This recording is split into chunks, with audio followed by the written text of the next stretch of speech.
Hermanos, es un poco nostálgico lo que va a pasar en el día de hoy, para mí y quizás para ustedes también, los que han seguido la serie por más de un año, quizás alrededor de un año y medio más o menos, poco menos, que estamos en la serie de sermones basados en el libro de Efesios, desarrollando cada uno de los textos con el propósito de poder dar un panorama más, no solo general, no solo superficial, sino más profundo de lo que el apóstol Pablo escribió a estos hermanos que estaban en Asia Menor, en una ciudad bastante grande de ese tiempo, alrededor de 200.000 personas. Y allí en ese lugar Pablo estuvo alrededor de 2 años predicando el Evangelio, discutiendo, dice literalmente, el antecedente histórico que está en el libro de los Hechos, capítulo 19, en las sinagogas, y también predicando a todas las personas a las cuales podía tener acceso el apóstol Pablo. Dice en el capítulo 19, versículo 10 de Hechos: así continuó por espacio de 2 años, de manera que todos los que habitaban en Asia, judíos y griegos, oyeron la palabra del Señor Jesús. De tal manera que Pablo había cumplido cabalmente su ministerio en ese lugar. Esta era una de las ciudades principales de Asia Menor y era también una ciudad pagana por excelencia, allí donde tuvo el problema Pablo con aquellos que hacían templecillos de Diana de los Efesios, porque se le acabó el negocio cuando esas personas se convertían a Cristo, dejaban la idolatría, y entonces el apóstol tenía un vínculo muy profundo con esta iglesia de Éfeso.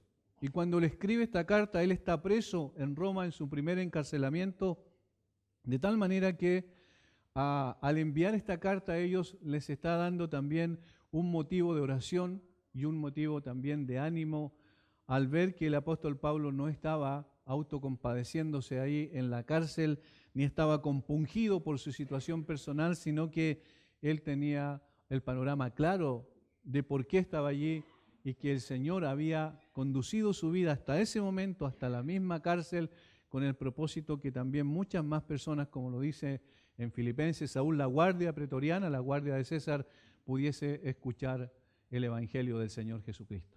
Eso estaba en el corazón de Pablo y él iba a hacer todo lo posible por llegar con ese maravilloso mensaje a donde fuese necesario. Y en la última parte, en los últimos versículos, el versículo 21 al 24 de la carta a los Efesios, el apóstol Pablo va a dar algunos saludos, pero también va a mostrar su interés permanente por esta iglesia que él había fundado y de la cual también había recibido mucho cariño. Recordemos que cuando Pablo se despide de esta iglesia, ahí en Hechos capítulo 20, de los ancianos de la iglesia de Éfeso, el apóstol Pablo manifiesta un amor muy grande hacia ellos y ellos un amor muy grande también hacia el apóstol. Dice la Escritura que se encontró con los ancianos de Éfeso en Mileto, y en ese puerto entonces el apóstol va a decir una serie de palabras de despedida, y que dice que durante 3 años de noche y de día no he cesado de amonestar con lágrimas a cada uno, y ahora, hermanos, os encomiendo a Dios y a la palabra de su gracia, que tiene poder para sobreedificaros y daros herencia con todos los santificados. Ni plata, ni oro, ni vestido de nadie he codiciado. Antes vosotros sabéis que para lo que me ha sido necesario a mí y a los que están conmigo, estas manos me han servido. En todo os he enseñado que, trabajando así, se debe ayudar a los necesitados y recordar la palabra del Señor Jesús, que dijo: más bienaventurado es dar que recibir. Cuando hubo dicho estas cosas, se puso de rodillas y lloró con todos ellos. Entonces hubo gran llanto de todos, y echándose al cuello de Pablo, le besaban, doliéndose en gran manera por la palabra que dijo, de que no verían más su rostro, y le acompañaron al barco. Ahí está el sentimiento de esa iglesia, agradecida por el ministerio de este hombre, que no conocían, que llegó de pronto a su ciudad y comenzó a predicar las buenas nuevas de salvación, y llegó al corazón de las personas porque el Espíritu Santo acompañaba al apóstol con poder para transformar la vida de personas que inclusive muchos eran magos, hechiceros. Dice la Biblia que finalmente tomaron todos sus libros de magia y en la plaza pública los quemaron para dar testimonio de que Cristo ahora vivía en ellos y había hecho un cambio trascendental en sus vidas. Entonces había un vínculo muy grande entre la iglesia de Éfeso y el apóstol Pablo. Y cuando él le escribe, primeramente a la iglesia de Éfeso, pero para que esta carta circulara entre las iglesias de Asia, el apóstol se despide de esta manera de ellos. Y comienza el texto con una cláusula de propósito. Dice, para que también vosotros sepáis mis asuntos y lo que hago, todo os lo hará saber Tíquico, hermano amado y fiel ministro en el Señor, el cual envié a vosotros para esto mismo, para que sepáis lo tocante a nosotros y que consuele vuestros corazones. Paz sea a los hermanos y amor con fe de Dios Padre y del Señor Jesucristo. La gracia sea con todos los que aman a nuestro Señor Jesucristo con amor inalterable. Amén. Así termina su carta el apóstol Pablo. Miren el propósito que tenían. Se repite en más de una ocasión. Para, versículo 21, versículo 22, para esto mismo, para que sepáis lo tocante a nosotros. Es decir, había un interés especial de la iglesia de Éfeso por saber lo que sucedía con el apóstol Pablo. Seguramente ellos ya se habían enterado que él estaba preso en Roma no por causa de algún delito que hubiese cometido. Su único delito era ir y predicar el evangelio de Jesucristo. De tal forma que los hermanos ya se habían enterado de aquello. Y entonces, ¿qué hace el apóstol Pablo? Preocupado, les envía, dice, a una persona llamada Tíquico. ¿Quién es esa persona? Es interesante que algunos personajes que aparecen en la Escritura parecen como personajes como especie de, como diríamos, protagonistas de segundo orden en la Escritura, sin embargo tienen mucho que enseñarnos a nosotros. Y esto es lo primero que nosotros vamos a ver. ¿Quién era Tíquico? ¿Cómo el apóstol Pablo, siendo apóstol de Jesucristo, necesitaba de la ayuda de otras personas? Y esto nos enseña una cosa trascendente, que en realidad no existen los llaneros solitarios en la obra del Señor. Es imposible que uno trabaje solo con sus fuerzas y que solo lleve adelante una obra, porque el Señor constituyó una iglesia, no a personas individualmente como creyentes, sino una iglesia compuesta por creyentes. Y cada función que tiene aquellos que somos miembros de una iglesia es compartida con otros. Es necesario la ayuda, digamos, la compañía de otras personas al lado nuestro. Y Pablo así lo menciona en muchas de sus cartas. Él anduvo con Timoteo, anduvo con Lucas en sus viajes misioneros y él siempre necesitaba personas a su lado. Incluso hasta el último momento, cuando en su segundo encarcelamiento, en segunda de Timoteo, cuando escribe su última carta, estaba encarcelado por segunda vez en Roma. Y ahí también dice a Timoteo que le envíe una serie de cosas y además le envíe a algunas personas que puedan también estar con él en esos momentos, porque él igualmente necesitaba aquello. Pero ¿quién es Tíquico? Dice, y lo que hago todo lo hará saber Tíquico, hermano amado y fiel ministro en el Señor. En Hechos 20, 24 aparece este hermano compañero del apóstol Pablo. Hechos 20, versículo 4. Y le acompañaron hasta Asia Sópater de Berea, Aristarco y Segundo de Tesalónica, Gayo de Derbe y Timoteo. Y de Asia, Tíquico y Trófimo. O sea, lo que sabemos que era una persona de Asia Menor, y que acompañó al apóstol Pablo llevando una ofrenda a los hermanos de Jerusalén. Esa fue una de las tareas primarias que aparece en la Biblia que hicieron estos hermanos, entre ellos Tíquico. Llevó una ofrenda a los hermanos de Jerusalén que estaban padeciendo. Un colaborador en la obra misionera, una persona que estaba al lado de Pablo y que tenía la característica de apoyar siempre la obra. Él no andaba buscando notoriedad personal, sino andaba buscando que el Señor fuese honrado a través del trabajo y la ayuda que le prestaba al apóstol. En Colosenses 4:7, otra vez tenemos el mismo nombre de Tíquico. En Colosenses capítulo 4, versículo 7, y nos enseña algo más. Dice, todo lo que a mí se refiere os lo hará saber Tíquico, amado hermano y fiel ministro y consiervo en el Señor. Miren cómo estamos viendo ya un poquito más el espectro de la biografía de este hombre, que no solo era aquel que llevaba la ofrenda, en el primer caso, sino también aquel que era el mensajero del apóstol Pablo. Era una especie de correo, de carta que el apóstol enviaba a todo lugar para mostrar y dar a conocer lo que estaba pasando con la vida del apóstol Pablo, con el ministerio propiamente tal. Y lo sigue hasta que Pablo es encarcelado en Roma. Y eso es lo que tenemos ahora en estos momentos en Éfeso. Hasta que Pablo es encarcelado en Roma. El apóstol Pablo, cuando escribe a Tito, le dice que le envía a Tíquico para reemplazarlo en Creta. Eso está en Tito capítulo 3, versículo 12. Le dice, te enviaré a Tíquico para que él te reemplace. Es decir, aquí hay otra tercera función que cumple. No solo lleva una ofrenda, no solo es el mensajero de Pablo para decir cuáles son sus asuntos, sino también aquí está diciendo que era un pastor y que podía reemplazar a otro pastor. En este caso, Tito, que estaba en Creta, Pablo pide juntarse con él en otro lugar y le dice, no te preocupes, yo te voy a enviar a Tíquico para que lo reemplace circunstancialmente hasta que Tito vuelva a sus funciones. Luego Pablo es encarcelado por segunda vez en Roma y le escribe a Timoteo para que le acompañe. Timoteo era pastor en Éfeso. Y le dice que lo reemplazará, ¿quién? Tíquico, otra vez. En 2 Timoteo 4, 9 al 11, allí el apóstol Pablo le dice eso. Fíjense la disposición de este hombre.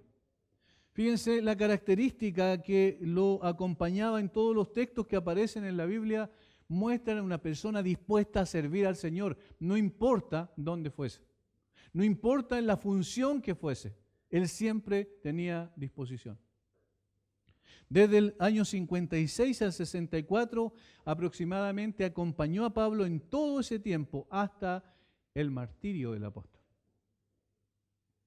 Y por eso Pablo, cuando se despide de los hermanos de Éfeso, le dice, yo les voy a enviar a Tíquico y él les hará saber lo que está pasando con mi ministerio, lo que está ocurriendo en estos momentos. Y seguramente les llevará palabras de ánimo y de aliento, como menciona el versículo 22. ¿Qué aprendemos de esta persona? Pablo dice, hermano amado, y además dice fiel ministro. Hermano amado, dice Pablo, ¿por qué? Porque tenía una disposición de servicio extraordinaria. Y hermanos, eso es lo que aprendemos precisamente en términos prácticos nosotros. La disposición de servicio no tiene que ver con que nosotros necesitemos alguna función específica dentro de la iglesia. No es necesario que tengamos un título definido respecto a lo que vamos a hacer en la iglesia o sirviendo en la obra del Señor, sino una disposición a toda prueba. Él fue un mensajero, ningún problema tuvo en eso. Él fue un reemplazante de un pastor, podía haber reclamado, ¿por qué yo no me quedo en ese lugar como pastor? ¿Por qué Pablo no me envía a alguna de esas iglesias que plantó como pastor? Pero él tenía la disposición de ir y reemplazar a quien fuera. El único propósito que había en su corazón era servir al Señor. Tenía un carácter diligente y era absolutamente digno de confianza. Por eso Pablo lo escogió para que enviase a través de él la ofrenda a los hermanos de Jerusalén.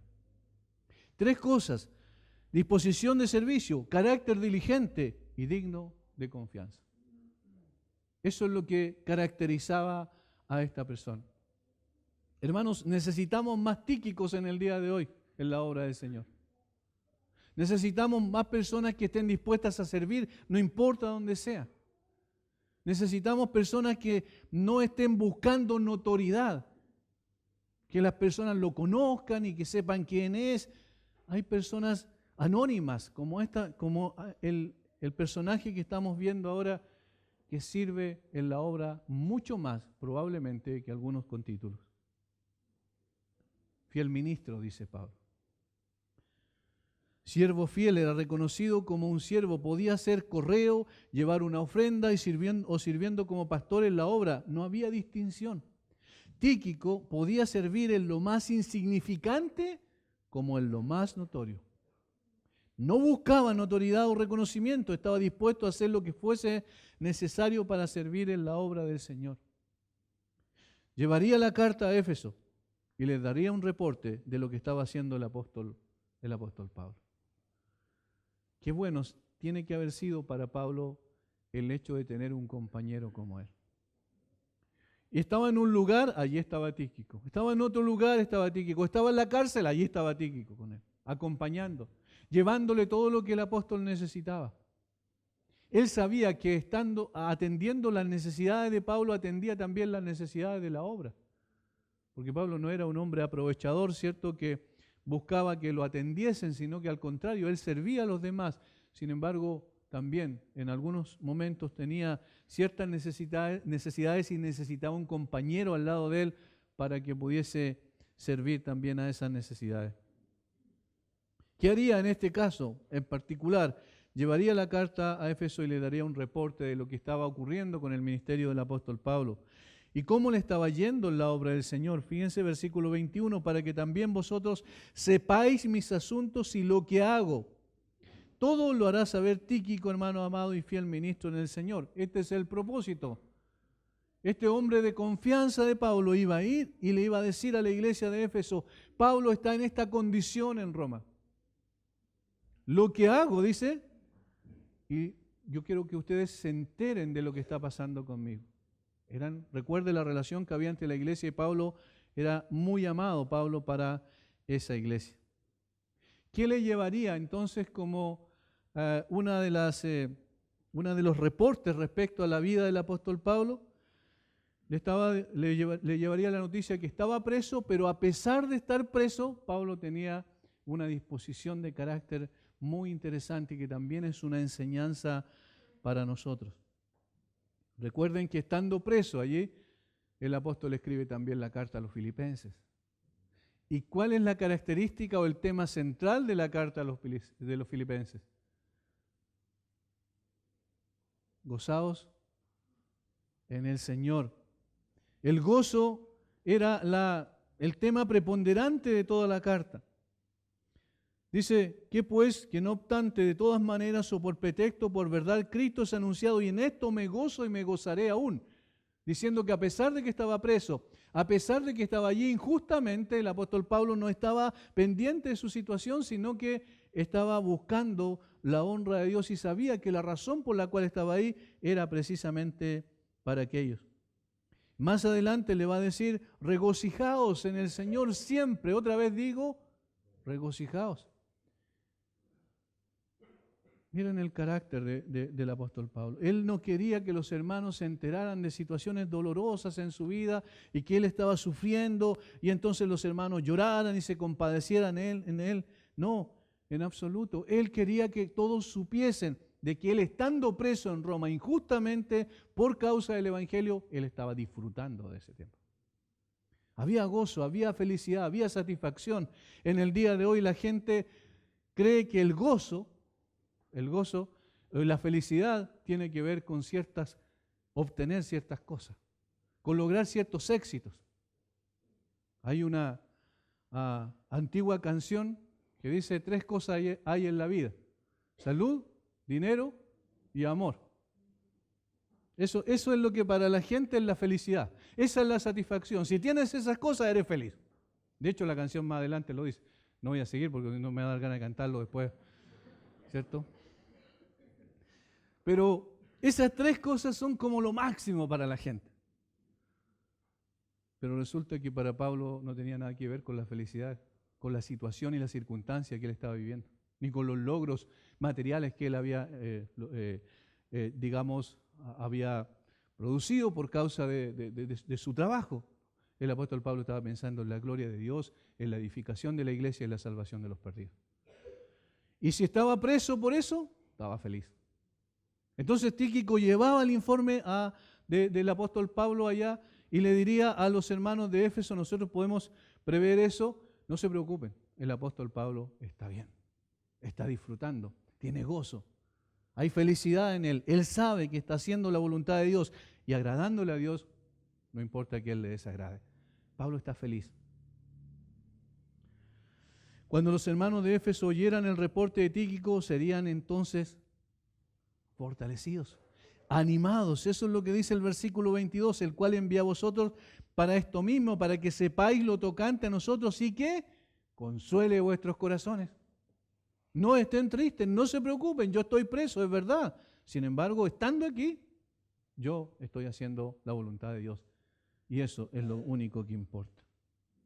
Serían fortalecidos en su fe por ver cómo Dios sostenía a Pablo en su prisión. Cuando uno escucha reportes de personas que están sufriendo y que sin embargo no se están quejando, sino que están colocando su mirada en el Señor, eso es lo que significa un verdadero creyente, un líder espiritual.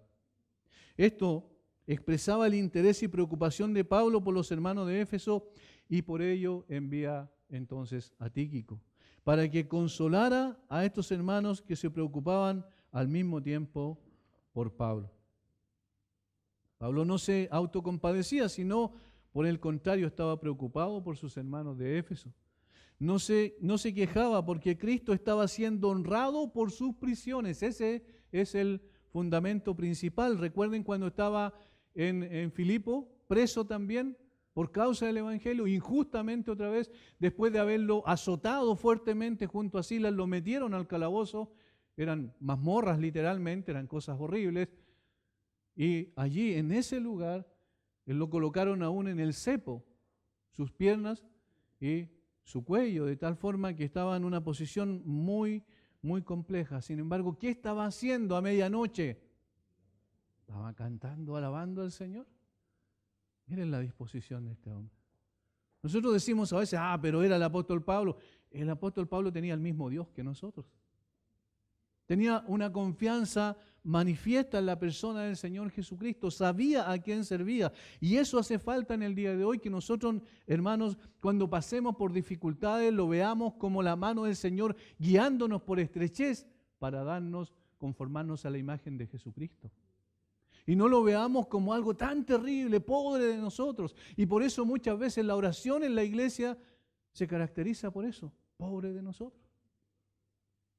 Hermanos, no debemos pensar así, porque aquí tenemos ejemplos claros de personas que tenían en su corazón el deseo de servir al Señor. Y si eso significaba que pasaran por situaciones difíciles, entonces que así fuese. Estaban contentos por ello. No son las circunstancias las que nos deprimen, sino la perspectiva que tenemos de ellas, dijo alguien. No son las circunstancias las que nos deprimen, sino la perspectiva que tenemos de ellas. Cuando tenemos una perspectiva equivocada, cuando pensamos que Dios está al servicio de nosotros y no nosotros al servicio de Dios. Y entonces consideramos las circunstancias como que, pero ¿por qué Dios permite que esto pase? ¿Por qué Dios? ¿Por qué Dios? Y estamos quejándonos siempre, cuando en realidad debiésemos darle las gracias al Señor, porque al llevarnos por caminos estrechos nos lleva más cerca de su ser, nos estrecha más con su abrazo y podemos experimentar más con su consuelo, su fortaleza y su gracia. Pablo nos enseña que el ser humano no debe buscar la felicidad como fin de su existencia, sino debe ser honrar a Dios y gozar de Él para siempre. El Salmo 73 es la mejor expresión de ello. En los versículos 24 al 26, el salmista dice algo tremendo. Después de haber tambaleado en su fe, después de haber pasado por circunstancias difíciles y haber dicho, pero ¿por qué en vano entonces he lavado mis manos? Después, cuando dice, entrando al santuario de Dios, se dio cuenta lo que realmente significaba una relación personal con Dios y lo maravilloso que era.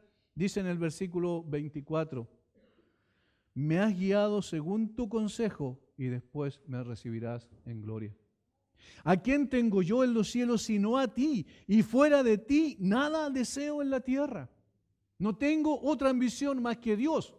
Dios es mi porción para siempre, va a decir después. ¿A quién tengo yo en los cielos sino a ti? Fuera de ti nada deseo en la tierra. Mi carne y mi corazón desfallecen. Esas son las circunstancias. Más la roca de mi corazón y mi porción es Dios para siempre. El cristianismo se trata de eso, de una confianza en Dios y de aprender a disfrutar a Dios. Cuando aprendemos a disfrutar de Dios, entonces no importa lo que pase aquí abajo en la tierra.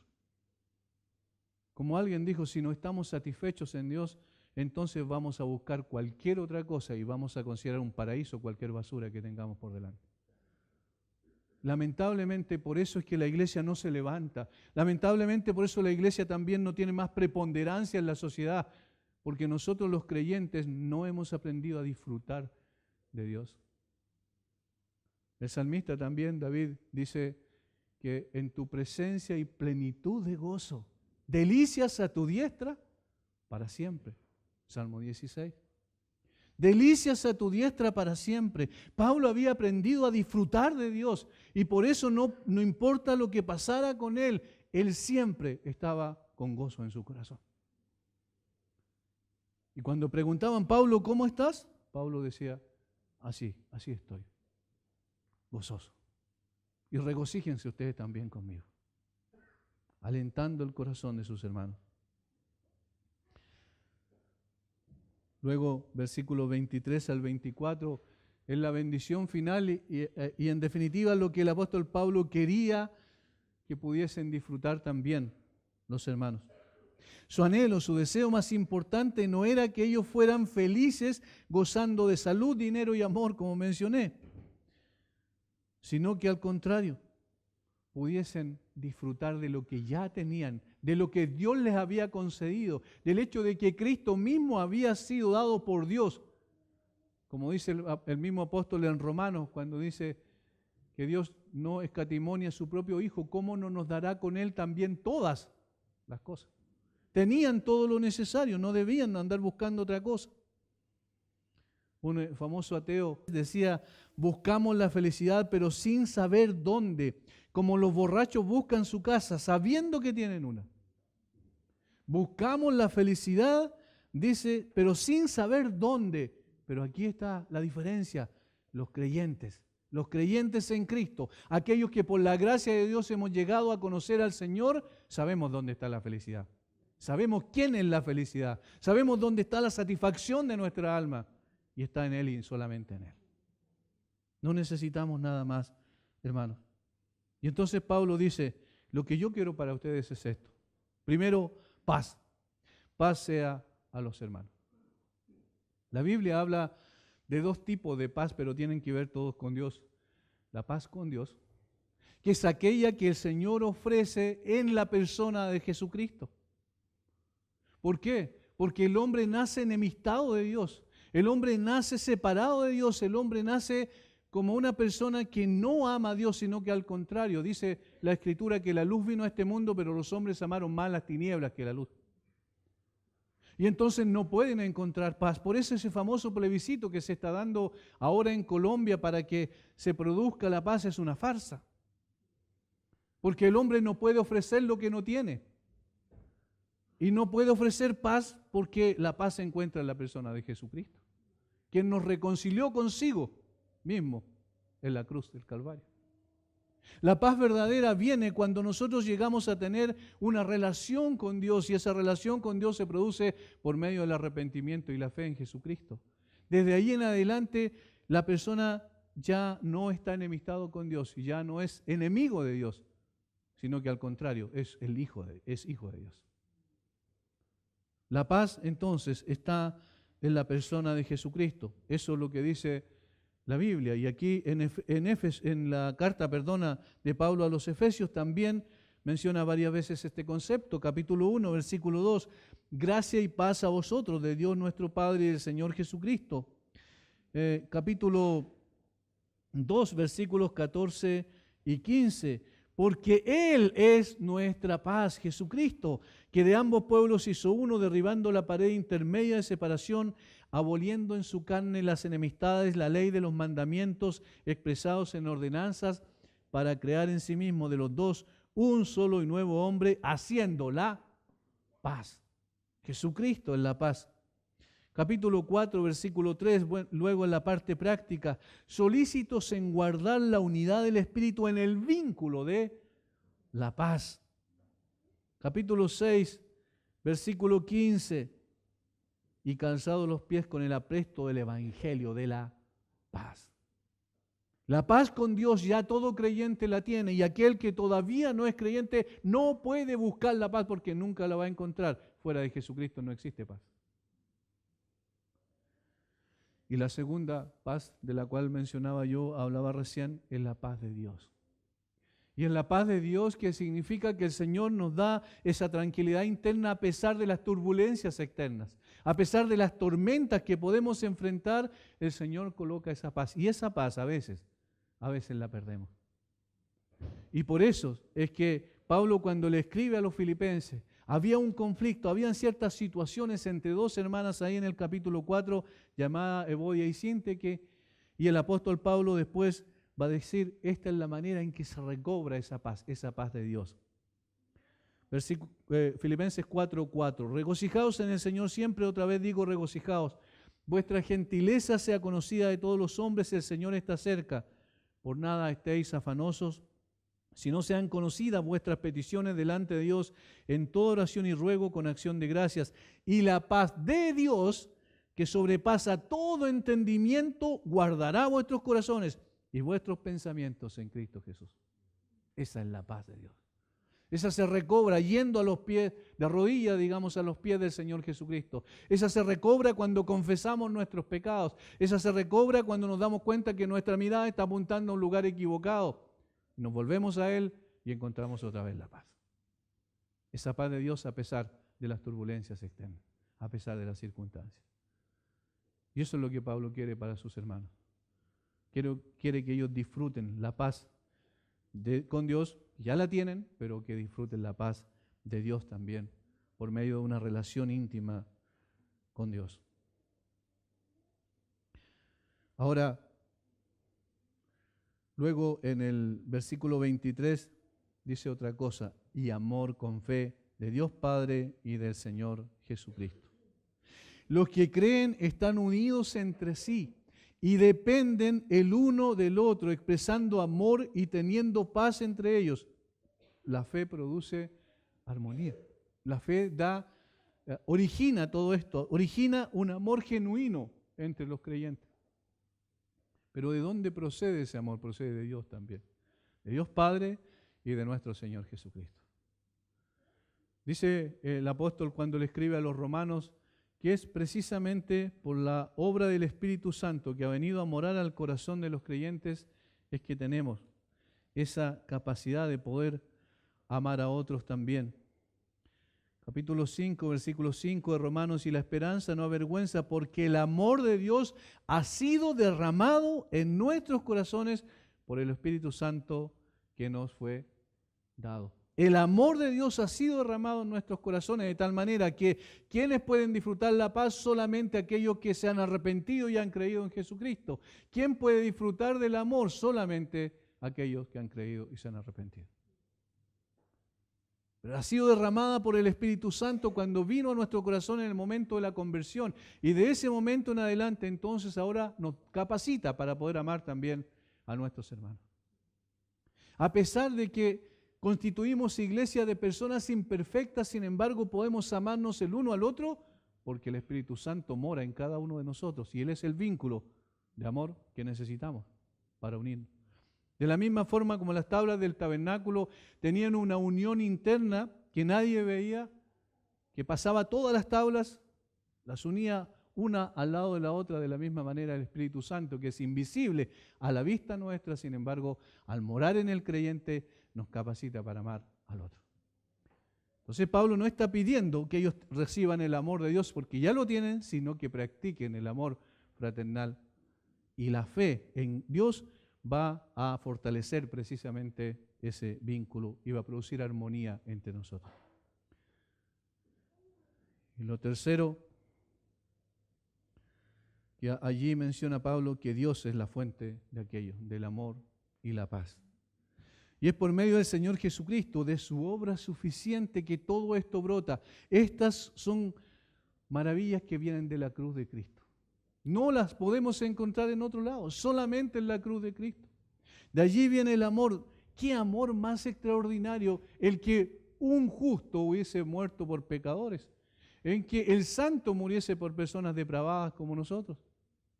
¿Dónde vamos a encontrar un amor así, similar siquiera, en la tierra? ¿Dónde? Solamente en la cruz. Solamente en la cruz. Entonces estas gracias brotan de la cruz de Cristo. Esta paz y amor es solo para aquellos que no han llegado, que han llegado al arrepentimiento y la fe en Jesucristo. Para ellos solo espera, para los que no han llegado a la fe en el Señor Jesucristo, la Biblia dice que se espera condenación. No hay más. No hay amor verdadero. No hay paz verdadera. El único amor que podrán conocer aquellos que no conocen a Cristo en esta tierra será el amor humano que es interesado y que dura poco y que finalmente desaparece por completo. No sirve. El amor real y la paz real solo están en Jesucristo. Es necesaria entonces, imprescindible la obra de Cristo, y el apóstol Pablo está ahí indirectamente apuntando a ello. Amor, paz, solamente aquellos que han disfrutado de la obra del Señor Jesucristo, que la han aceptado como suficiente y que viven en función de ella también. Finalmente, el apóstol va a decir que pide que la gracia sea con todos los que aman a nuestro Señor Jesucristo con amor inalterable. La gracia. La gracia es el combustible del creyente. Pues es aquella que mueve a Dios a bendecirnos a pesar que merecemos todo lo contrario. A pesar que merecemos condenación, la gracia mueve a Dios al perdón. Por gracia somos salvos, por gracia somos preservados y por gracia seremos glorificados. Nadie llegará al cielo por una pizca de su esfuerzo, solo por gracia. La salvación es por gracia, la preservación y la santificación es por gracia y la glorificación es por gracia. Necesitamos cada día la gracia de Dios en nuestra vida. Y Pablo está diciendo, yo quiero que mis hermanos en Éfeso estén tranquilos porque yo estoy bien, porque estoy disfrutando, pero yo quiero para ellos paz, amor y gracia del Señor Jesucristo. ¿Para quiénes? Dice, para los que aman al Señor Jesucristo con amor inalterable. Indestructible significa permanente. Nada puede llevar a un cristiano a dejar de amar a Jesucristo. Dios pone un nuevo amor en cada pecador que ha salvado hacia la persona de su Salvador. Todo lo que el pecador amaba cuando llega a Cristo, ahora encuentra el tesoro que jamás había descubierto y considera todo lo demás como basura. Eso dijo Pablo. Lo considero como estiércol literalmente por ganar a Cristo. Esto es la conversión verdadera, lo demás es solamente religiosidad. Hermanos, si tú crees en Dios, que tienes una fe genuina en Dios, entonces no puedes tomar decisiones que estén ofendiendo a Dios. No puedes inclinarte a esas cosas que ofenden a Dios, porque esa es una contradicción. Un creyente genuino ha sido transformado para amar a Dios. Si la gracia de Dios habita en su corazón, entonces esa persona va a tomar decisiones que honren a Dios. Y si esas decisiones que toma están contra la palabra de Dios, no está amando a Dios. Y solo quiere la salvación, pero no quiere el señorío de Cristo sobre su vida. Es muy fácil querer el cielo para escapar del infierno, pero un verdadero creyente quiere a Cristo y no se conforma con menos que Cristo. Ama a Cristo, se dispone su vida para honrar a Cristo. Y entonces todo aquello que sean sus gustos y sus deseos personales que están en contra de aquello, él va a morir a eso. El verdadero cristiano está muriendo todos los días para que Cristo esté viviendo en él todos los días. Las dos cosas son incompatibles. La gracia de Dios no es barata y entonces nosotros tenemos que tomarlo en esa consideración. Por eso Pablo dice, todos esos títulos que yo tenía, que venía de la mejor tribu, que era de una tribu real, ¿cierto? Como la de Benjamín, que era hebreo de hebreos, que era un hombre extraordinario en cuanto al conocimiento de la ley, que era intachable en mi conducta moral. Todo eso es basura, dice Pablo, por ganar a Cristo. Y por eso él dice, el mismo Pablo dice, que ya no vive él, sino vive Cristo en él. Eso es cristianismo. La gracia de Dios produce ese cambio. El pecado es la fuente de todas nuestras desgracias y miserias. Eso es lo que uno percibe cuando ya está en Cristo. Satanás ofrece mucho, da poco y al fin quita todo. No debemos seguir comiendo basura de este mundo cuando tenemos el banquete más extraordinario, que es la persona de Jesucristo. El pecado destruye la vida, Cristo la transforma como una fuente de gozo y paz eterna.